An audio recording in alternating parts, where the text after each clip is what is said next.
So this is another favorite partner exercise, partner split squat, while the NT loop is forcing us, you can keep going, Romina, is obviously pulling her knee and my knee towards the midline or medially.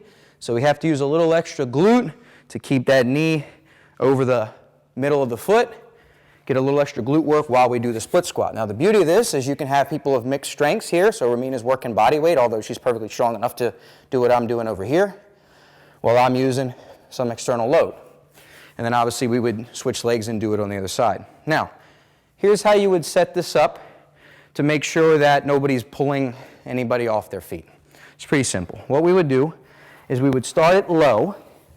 We put it around both our ankles. And the reason why I know that sounds a little obvious, what a lot of people try to do is the one person will put it around their thigh, and then the other person comes over and they're like doing that. They make it a lot harder on themselves. You don't have to. Just start it around, again, the far leg, farthest away from the person next to you.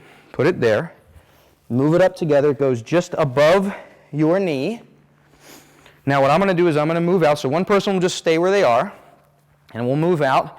And before anybody grabs any weight, I'll say, okay, get situated for me. How's that feel? Is that good? Let's try a couple reps.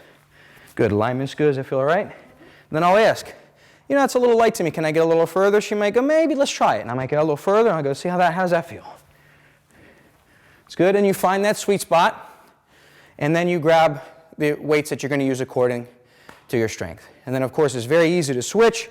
Basically, what we do is we just put the band down, and all we both do is we turn that way. No, you don't have to turn that, just turn that way.